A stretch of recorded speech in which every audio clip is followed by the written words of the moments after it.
today we did 2 dives in Nusa Penida, in the north side, where there's a bit of conservation going on.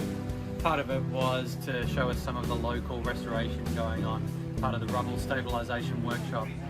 The first site we went to was where Blue Corner Conservation operates, and they've developed these rubble stabilisation devices, usually steel frames, onto which they've planted coral. Some of them doing quite well, and we had a good conversation with Andrew about some of their methods and techniques and how they're working. So today we're out checking out some of the restoration sites here around Nusa Penida. Thank you.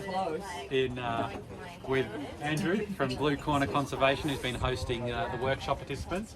Tell us a little bit about your sites here. The restoration site that we went to on our first dive is in Sental, which is the north coast of Nusa Penida, and we started there end of 2017, beginning of 2018, with a few sort of coated rebar frames, and to see what was going to work, and then started using some nursery ropes between the frames as well, and tried some mesh and all sorts of different sort of methods to see what was going to work. And some methods worked, some didn't, and the ones that did work we kind of propagated out and continued using that, and now our site is expanded about 400 meters long. Yeah, so I sort of noticed that there were different types of frames. Some of them were like A-frames, some of them were like little houses, some of them were a bit more like the Mars frames that people are familiar with, and you're just trialing different methods.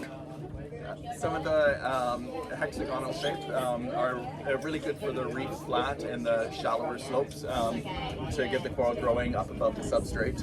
But then what we were finding is, because it's quite a steep slope then with the rubble sloughing down the slope and landsliding, we wanted some sort of frame that was able to trap the rubble and allow for coral transplants on. So we made an A-frame sort of teepee shape that was able to sort of trap rubble from above and then transplant on the side, and we used those on the steeper part of the slope.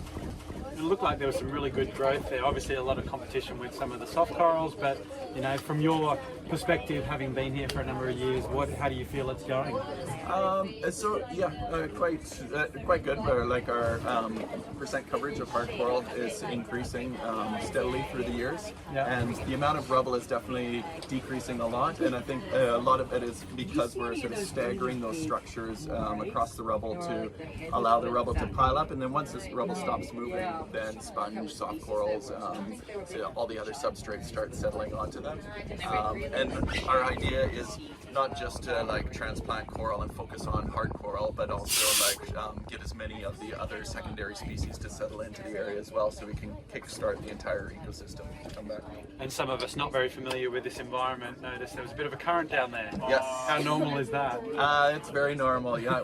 Every day we're out there in the currents. We try and time our work around slack tide, so the first dive kind of coming up to high tide, and then the second dive over high tide, low tide. So we work down there when there's the least amount of current, but yeah, it'll pick up to where you can hardly hold on to it, because then the rubble they can trap the rubble as it comes down the slope, but then also the current can still flush through, provides a little more habitat for the fish, and then allow the coral to grow on it as well. Yeah, it was awesome to see something in situ here in Bali, and after talking about it and all the different methods and techniques, obviously this is very much a community-based sort of effort. Low budget, lots of effort. Yeah, we kind of self-fund and get our guests and students to come and help us as well, and so yeah, as we can afford a little bit more, we put a little more effort in, and we run workshops as well for different dive centers, snorkel guide operators, the community, and other conservation organizations, to get as many people involved here as possible, and to help some of the other organizations start their own projects along the reef as well, so that we can have more and more effort.